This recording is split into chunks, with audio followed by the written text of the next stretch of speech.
अब मैं आपको अकाउंटेबिलिटी, अथॉरिटी और रिस्पॉन्सिबिलिटी को बहुत सिंपल सी लैंग्वेज में समझा देता हूं। मान लीजिए फैमिली में हमारी है एक मैरिज।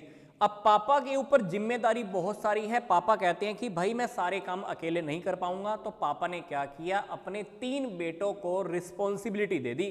भाई कार्ड तूने प्रिंट कराने हैं, वेन्यू तूने बुक करना है, शॉपिंग तूने करनी है। तो इन 3 बच्चों ने बोला कि पापा आपने हमको रिस्पॉन्सिबिलिटी तो दे दी, रिस्पॉन्सिबिलिटी को पूरा करने के लिए पैसा तो दिया नहीं। तो पापा ने क्या किया, बैंक से इन तीनों को पैसा निकलवा के दे दिया। भाई 1 लाख रुपए तू ले ले, 5 तुम और 3 लाख तुम ले लो।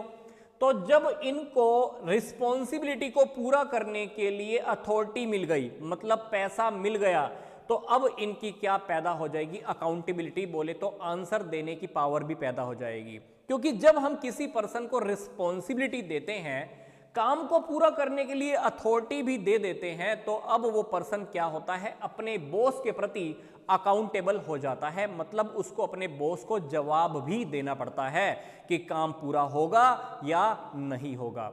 तो ये टॉपिक तो हमारा यहां तक तो था अथॉरिटी का, रिस्पॉन्सिबिलिटी का और अकाउंटेबिलिटी का। अब यहां पर समझने वाली बात एक और भी है।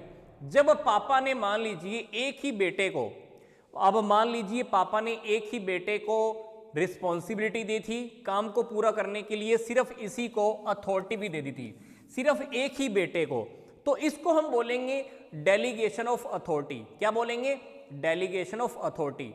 अब मान लीजिए पापा ने तो तीनों को काम दे दिया, पापा ने तीनों को रिस्पॉन्सिबिलिटी दी, तीनों को अथॉरिटी भी दे दी, तो अब हम इसको बोलेंगे डिसेंट्रलाइजेशन। क्या बोलेंगे, डिसेंट्रलाइजेशन। अब मान लीजिए इन तीनों बच्चों ने अपने नीचे दोस्तों को भी काम बोल दिया, अपने फ्रेंड्स को भी काम डिवाइड कर दिया, तो इसको हम फिर बोलेंगे एक्सपेंशन ऑफ डिसेंट्रलाइजेशन।